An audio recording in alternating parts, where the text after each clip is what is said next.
Mi charla se titula ¿Cómo se estudia la osteoporosis? Y vamos a tratar de recorrer estos temas, qué significa tener osteoporosis, y evaluar el riesgo de nuestros pacientes de tener fracturas, intentando describir lo más que podamos sobre los dos conceptos importantes a tener en cuenta, que son el riesgo absoluto y el riesgo relativo, y tener presente el antecedente de fracturas como un punto crucial en el diagnóstico de osteoporosis, obviamente de las fracturas por fragilidad.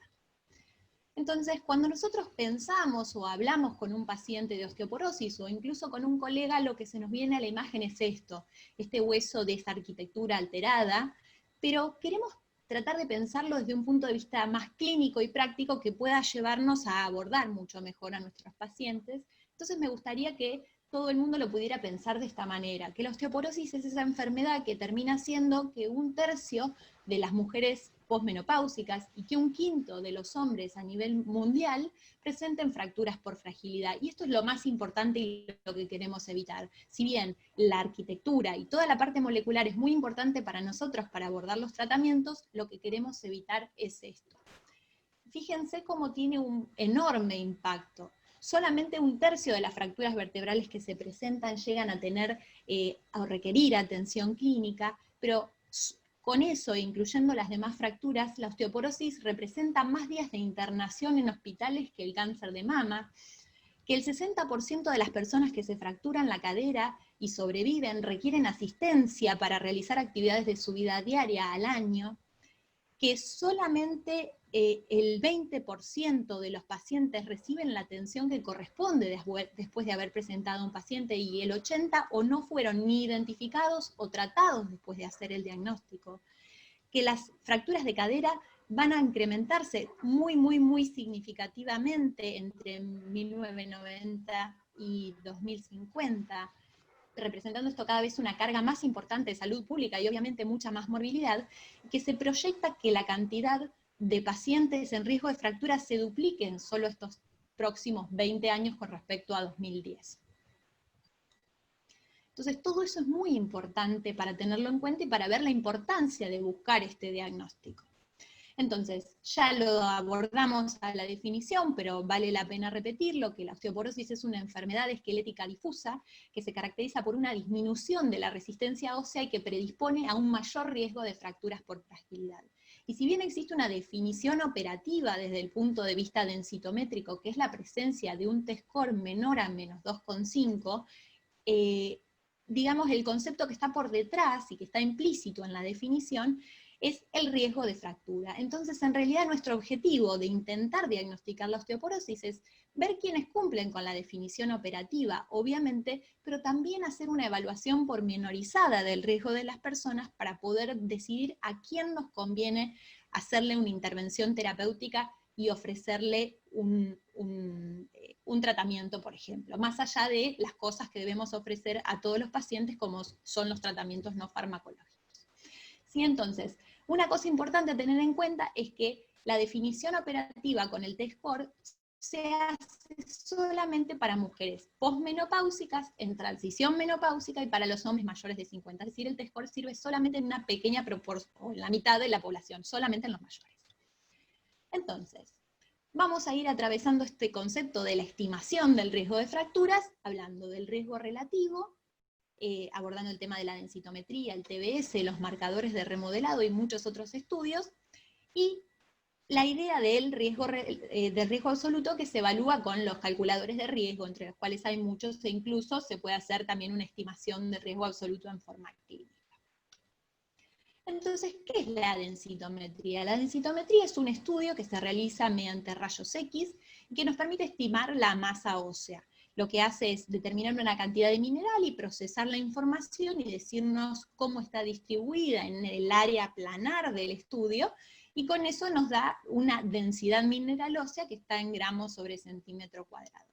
Y si bien es un estudio relativamente sencillo, es como evaluado en forma aislada, es el mejor indicador disponible de fragilidad esquelética que podemos tomar utilizando un estudio en forma aislada. Y tiene varias ventajas, que es un estudio no invasivo y de baja radiación.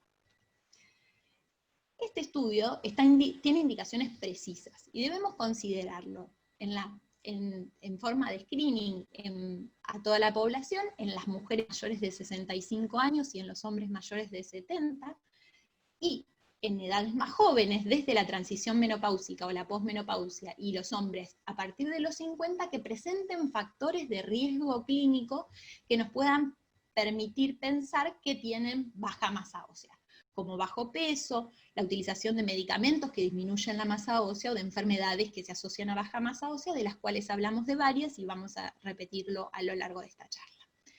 Pero incluso fuera de esta banda de edades, es decir, en pacientes más jóvenes, podemos considerarlo en el caso de que se presenten fracturas por fragilidad, que se usen medicamentos o haya enfermedades que estén asociadas a una reducción de la masa ósea, y en aquellos que estén recibiendo tratamiento, que planeamos iniciar un tratamiento, o en aquellos en los cuales el resultado de la densitometría nos vaya a hacer decidir iniciar un tratamiento. Entonces, ¿cuáles son los sitios que deben analizarse? El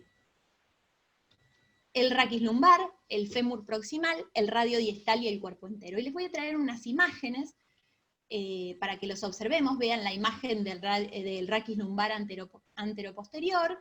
Es importante que el posicionamiento del paciente sea correcto en todas las muestras densitométricas. Obviamente, en el raquis anteroposterior debemos analizar varias de las vértebras involucradas, tratar de no hacer diagnóstico utilizando una sola de las vértebras que tenemos, y ahora vamos a ver cómo se interpretan los resultados.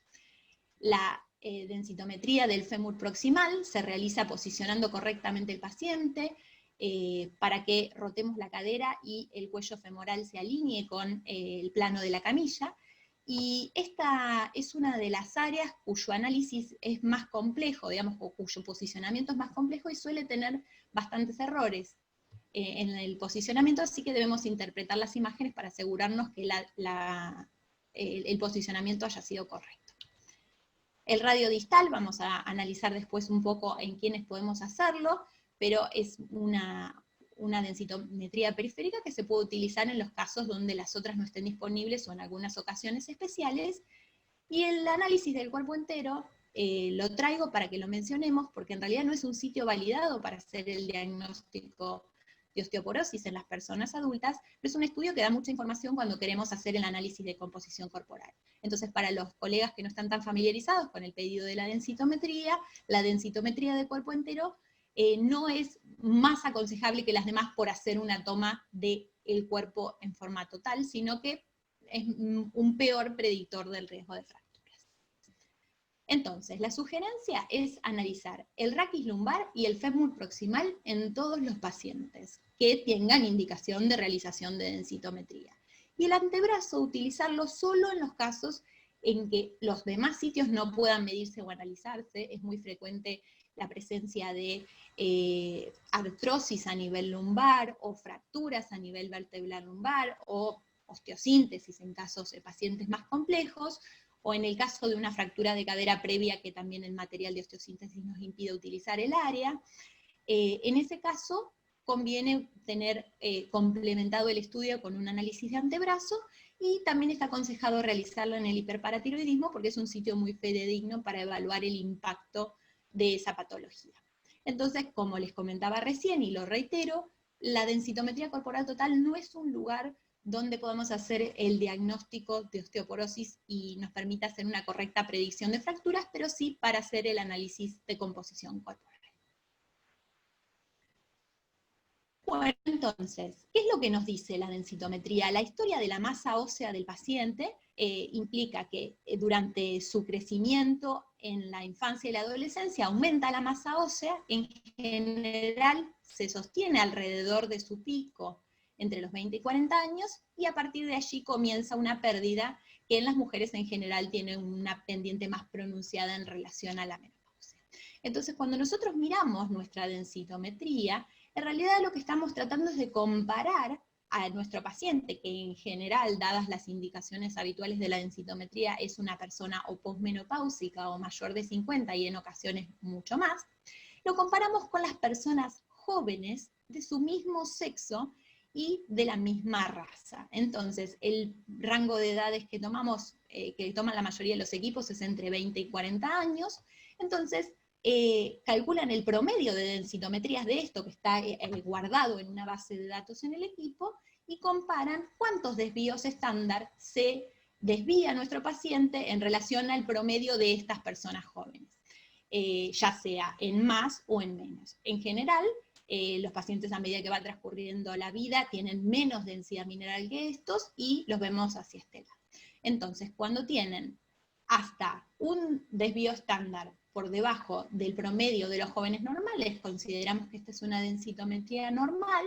Cuando está entre menos 1 y menos 2.4 desvíos estándar, consideramos el diagnóstico de osteopenia, y cuando tienen menos de menos 2,5 desvíos estándar con respecto a los jóvenes del mismo sexo y la misma raza, consideramos que tiene osteoporosis desde el punto de vista de la definición operativa de osteoporosis. Entonces, por ejemplo, esta mujer de 51 años, que tiene esta densidad mineral de 814 gramos sobre centímetro cuadrado, que cae en un T-score de menos 1.4, que lo graficamos acá, es decir, tiene menos 1.4 desvíos de estándar, que el promedio de las mujeres de su misma raza y sexo, o sea, mujeres claramente, jóvenes, entonces tiene un T-score de menos 1.4 que lo definimos como osteopenia. Esto es usando la base de datos de cadera.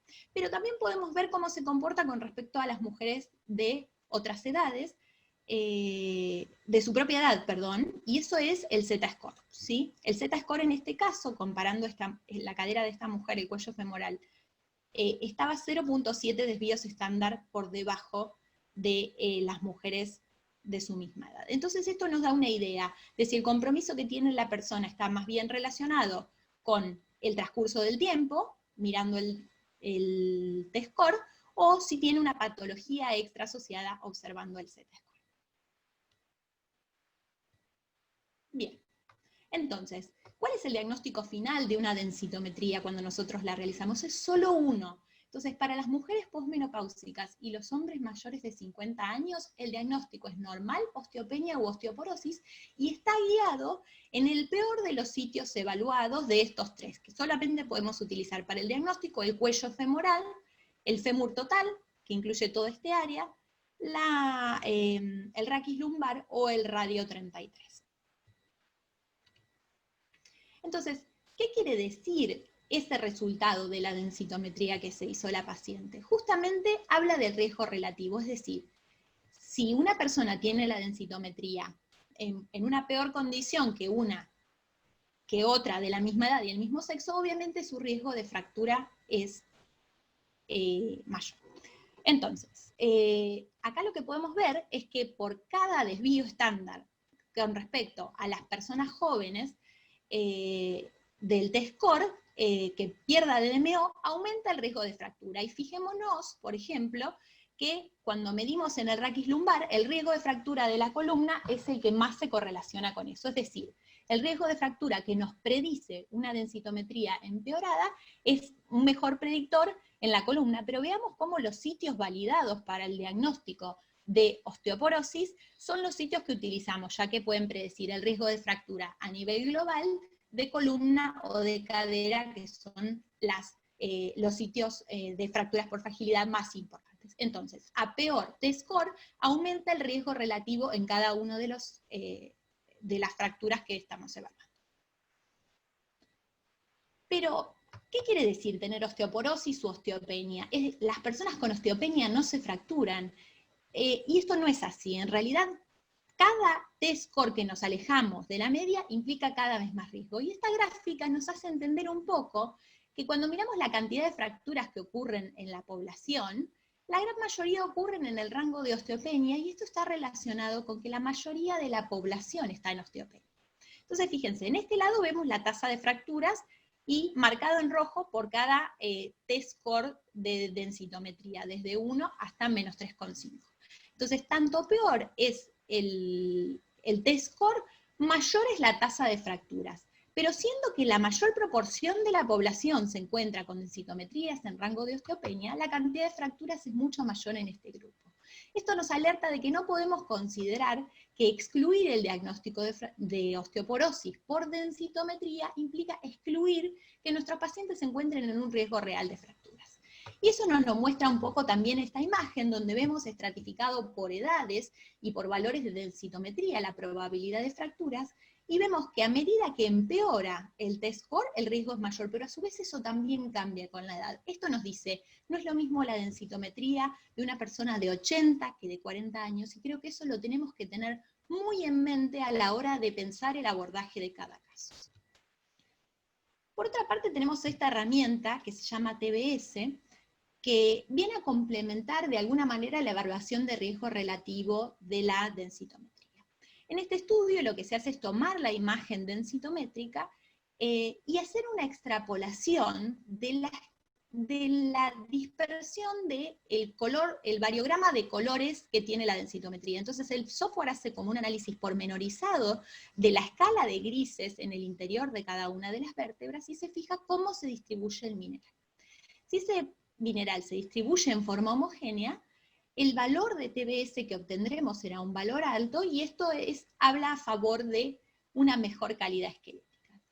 En cambio, cuando ese nivel de variograma es muy variado, el valor de TBS que resulte será más bajo y el TBS se considerará de peor calidad. Si bien este no es un estudio microarquitectural porque no va a evaluar directamente las vértebras y ver cómo están cada una de las trabéculas, su distribución o la cortical, es un estudio que correlaciona con la microarquitectura. Entonces, mejores valores de TBS se asocian a mejor microarquitectura y viceversa. Y además también se asocia al riesgo de fracturas en hombres mayores de 50 y mujeres posmenopáusicas.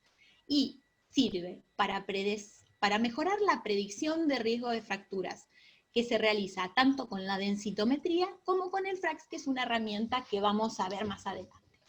No existe, así como para la densitometría, un umbral en el cual uno pueda decir que el paciente ya a partir de ese umbral tiene un mayor riesgo de fracturas, pero estimativamente podemos tomar los cortes que provee el fabricante de más de 1350 o menos de 1200 para decir normal o degradado y un punto intermedio de parcialmente degradada la microarquitectura. Como decimos, la ventaja de este estudio es que se puede realizar sobre una densitometría previa, si tenemos el software en el equipo, y probablemente esta herramienta vaya a difundirse mucho más en el futuro en nuestro país. Los marcadores de remodelado óseo también sirven para tener una idea del riesgo relativo del paciente. Y esta imagen muestra cómo tener una densitometría alterada aumenta el riesgo de fractura de cadera, tener altos los marcadores de remodelado, en este caso de resorción como CTX y de piridinolina, también los aumenta ese riesgo, y la combinación de ambos hace que el riesgo sea cada vez mayor. Con lo cual, tener marcadores de remodelado evaluados en nuestros pacientes también nos habla del riesgo más alto. Los marcadores de remodelado tienen un problema serio, que es que no están muy bien estandarizados, y hasta que esto no suceda, probablemente no vamos a poder usarlos para tomar decisiones clínicas, aunque muchas veces nos apoyamos en ellos para tener una idea más completa de qué está pasando con nuestros pacientes. Muchas otras técnicas se han desarrollado y de todas ellas sabemos que pueden predecir el riesgo de fractura o avisarnos cuando están alteradas de un mayor riesgo de fracturas. Por ejemplo, una de ellas es la evaluación de la longitud de la cadera, del eje de la cadera. Tanto más largo, como si fuera un palito, más probabilidades de quebrarse. Si tiene más de 12 centímetros y medio, el riesgo es mayor de fracturarse que si tiene menos. Las técnicas de microtomografía periférica cuantitativa también son utilizadas para estimar el riesgo, pero aún así, lo mismo, no tenemos un umbral claro de intervención. Como especialistas nos sirven para orientarnos, para poder abordar un paciente, pero umbrales de intervención ya son más difíciles de tener con todos estos estudios, como por ejemplo la DEXA 3D, que hace una evaluación también de las imágenes densitométricas, de los estudios de microindentación, que básicamente evalúan mediante una técnica mínimamente invasiva la resistencia del hueso a una fuerza, y la histomorfometría, que ya es un estudio mucho más invasivo y es una biopsia, y los vamos a usar solamente en casos seleccionados para ver el riesgo puntual de nuestros pacientes. Lo más importante a tener en cuenta creo que es evaluar los factores de riesgo de nuestros pacientes y poder hacer una aproximación del riesgo relativo. Y les traigo esta imagen, pero podría haberles traído quizá muchas más cosas, como para poder ver que en realidad el riesgo de fracturas de nuestros pacientes puede estar afectado por muchas cosas. Empezando por el riesgo de caídas, como se habló en la primera charla, el déficit de vitamina D, y siguiendo por el factor más importante, el antecedente de fracturas. Esto es muy pesado. La edad, la historia menstrual, la pérdida de talla, el peso, si tuvieron una oforectomía, las enfermedades inflamatorias como la artritis reumatoidea, el uso de corticoides, las terapias antiandrogénicas o antiestrogénicas. Podríamos seguir mencionando causas secundarias y esto por ahí excede la charla y ustedes las tienen ya en mente, estas causas. Todo esto es lo que ponemos en la mesa cuando estamos frente al paciente para ver cuál es su riesgo real. Una densitometría baja en ausencia de todo esto y en una persona muy joven quizá no nos habla lo mismo que una persona anciana con muchos factores de riesgo y quizá una densitometría un poco mejor. Entonces, ¿cómo podemos tener cuantificado de una forma numérica esto? Utilizando alguna de las herramientas de evaluación de riesgo absoluto, como por ejemplo el FRAX. El FRAX es una herramienta que está disponible en la web, pero también en muchas aplicaciones, y de hecho en la página de IOF pueden ver cómo acceder a ella. Es importante utilizar el país en el que uno se encuentra y poner los datos principales que nos pide la herramienta, como la edad, el sexo, peso, talla, el antecedente de fractura, que es muy importante, el antecedente familiar de fractura de cadera, el uso de tabaco, el uso de corticoides en forma actual, la artritis reumatoidea, causas de osteoporosis secundaria, el uso de más de 3 unidades de alcohol por día y la densitometría que puede ponerse o no para hacer el cálculo. Y con esto obtenemos una estimación de riesgo que está relacionada con los datos epidemiológicos y económicos de cada país, y podemos considerar estos umbrales para realizar una intervención, un riesgo de fractura mayor al 20% a 10 años, o un riesgo de fractura de cadera mayor al 3% a 10 años, que esos son los dos valores de riesgo que nos ofrece el calculador. Entonces, por ejemplo, tenemos esta mujer sin ningún tipo de factor de riesgo particular, que podemos ver que a los 50 años su riesgo es mucho más bajo que a los 65 años, y esto nos da una idea de que la densitometría quizás es la misma, o podría ser la misma, y en este caso el riesgo no es el mismo. Entonces, los factores clínicos realmente cuentan, entre ellos la edad y el antecedente de fractura como los más importantes.